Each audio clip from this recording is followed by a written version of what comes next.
Federal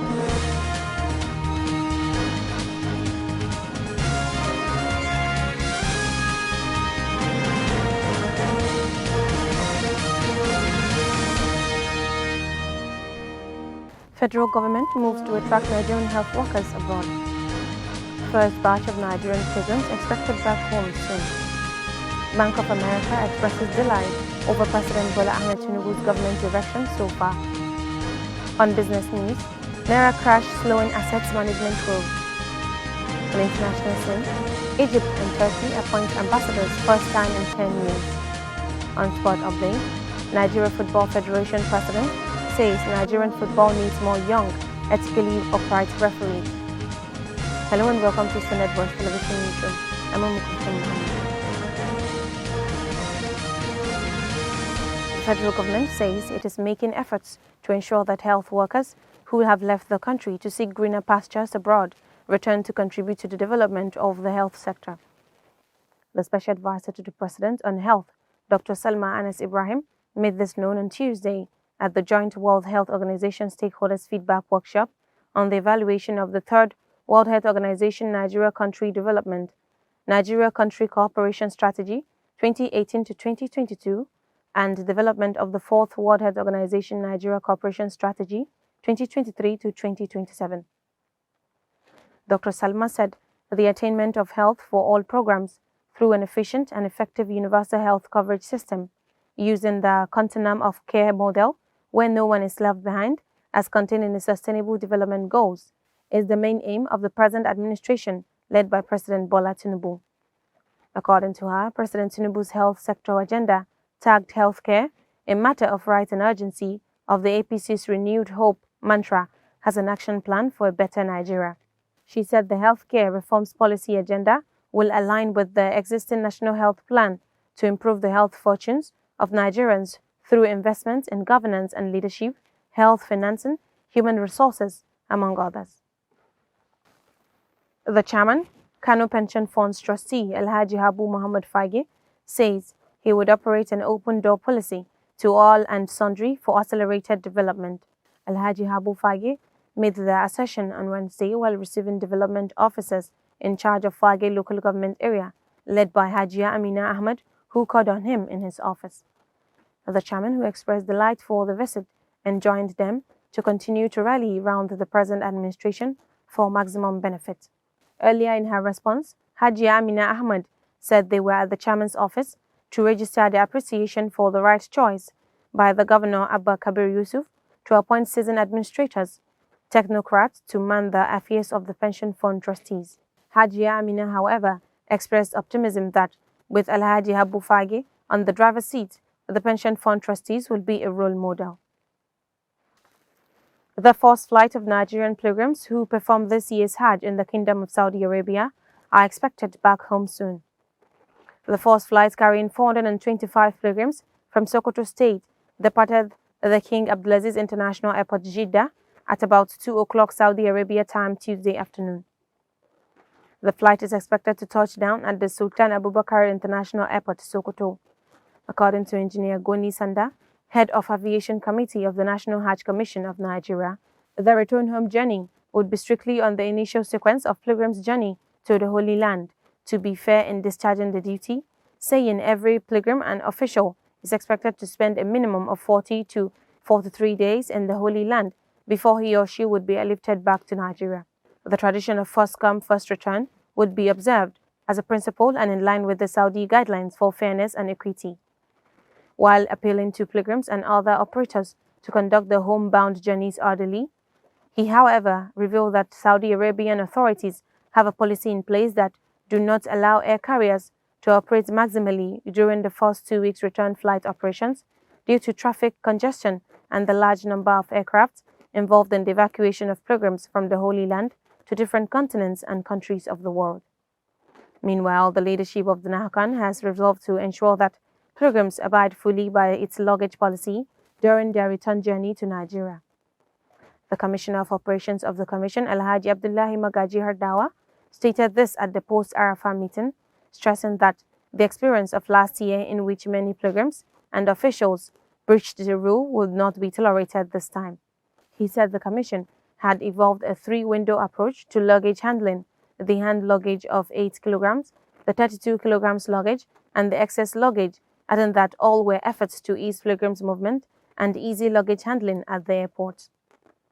He decried the attitude of some pilgrims, particularly the females, who go to the airport with multiple bags, all in the name of hand luggage, which he said this time would not be accepted. He therefore called on state officials to inform their pilgrims about their position to avoid inconveniences and unnecessary delays at the airport, adding that airline operators have bitterly complained about this outward behavior of some pilgrims. Zazzau Emirate Council has announced the suspension of Marafan Yamman Zazzau Alhaji Mustafa Adamu Ubaidu. A statement signed and issued to newsmen by Abdullahi Aliyu Korbay, media and publicity aide to the Emir of Zazzau, said the decision was taken at the Emirates Council's meeting held on Monday. According to the release, Alhaji Mustafa Adamu Ubaidu was suspended indefinitely for alleged violation of ethics and taking the law into his hands. The council has also received and deliberated on a number of complaints from residents of Unguwar Magajia and Zaria State. The statement further explained that the suspended traditional title holder had handed down a judgment for an offense alleged to have been committed by one Yusuf Yahya Sabo of Unguwar Magajia without any legal prosecution. A delegation of the Bank of America, led by its president of International, Mr. Bernard Mensah, says it is excited by the early decisions taken by President Bola Ahmed Tinubu. Briefing newsmen on Tuesday at the presidential villa in Abuja, Mr. Mensah lauded President Tinubu for the initial steps taken by his administration to improve the nation's economy. The Bank of America representatives paid the president a courtesy visit and expressed their willingness to support the President Tinubu-led administration with ideas to advance the market and enhance partnerships in new technology applications, climate change solutions, and deployment of global resources to the country, so Nigeria can take its seat on the global stage in these issues. Muina Muhammad, a 19-year-old suspected leader of a kidnap syndicate, has been arrested in connection with the abduction of the chief imam Alhaji Ibrahim Oyinlade Bodunde of the Usho community in Owo local government area of Ondo State. It could be recalled that Alhaji Oyinlade was kidnapped last month on his farmland located at Asholo camp in Usho by armed men brandishing various dangerous weapons. Newsmen had reported that the 67-year-old chief imam was later freed 24 hours after his abduction by the gunmen, following the alleged payment of 2 million naira as ransom and negotiation for his release. However, Muhammad was snapped by the police alongside two other alleged accomplices identified as Aisha Bello, 20, and Isa Bello, 40, over the kidnapping of the chief imam. Now on business news.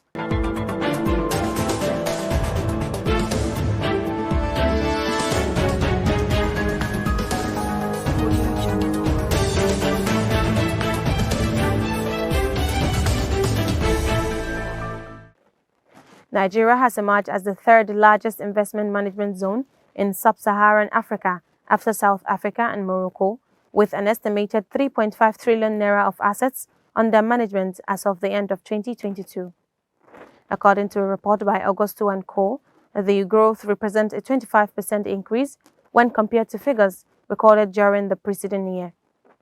The report said the growth was driven in part by increased investor confidence following the gradual rise in the yields offered on naira-denominated investments during the later half of the year and growth in dollar-denominated portfolios as discerning Nigerians hedge against the persistent devaluation of the naira. Despite this growth and the high foreign exchange remittances, inflows from Nigerians living in the diaspora, 9.3 trillion naira in 2022, the report noted that the asset management industry in the country has continued to underachieve. Now on international scene.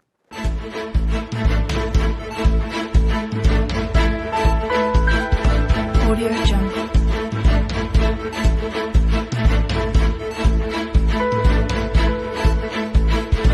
Audio Jungle.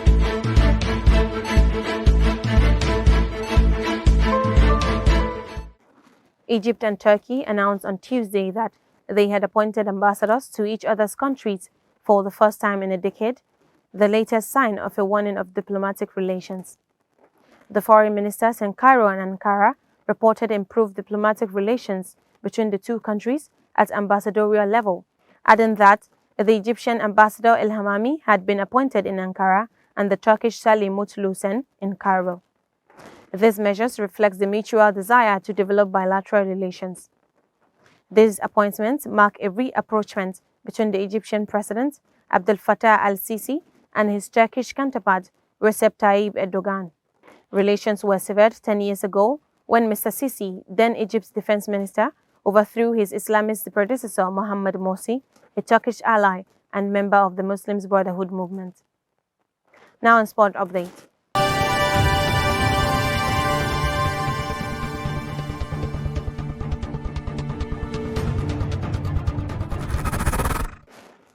Nigeria Football Federation President Alhaji Ibrahim Gusau was delighted at the youthfulness of the participants during the opening ceremony of a refereeing training program in Abuja on Tuesday. He noted with satisfaction the appearance of many young faces as referees. Mr. Gusau said, refereeing, like any activity that involves rigorous physical engagement and endurance, is about youthfulness. The biggest problem in refereeing over the years has been the advanced age of top referees, so he urged the refereeing unit to change the template and concentrate on the young ones so they can accomplish the objective of having the officials at the top end of the rank very soon. And that's all we have in news updates for today. But before we go, a recap of the major headlines. Federal government moves to attract Nigerian health workers abroad. First batch of Nigerian prisons expected back home soon. Bank of America expresses delight over President Bola Ahmed Tinubu's government direction so far. On business news, Naira crash slowing assets management growth. On international scene, Egypt and Turkey appoint ambassadors first time in 10 years. On sport update, Nigeria Football Federation President says Nigerian football needs more young, ethically upright referees. Thanks for watching. That's the news. I'm Mohammed saying bye for now.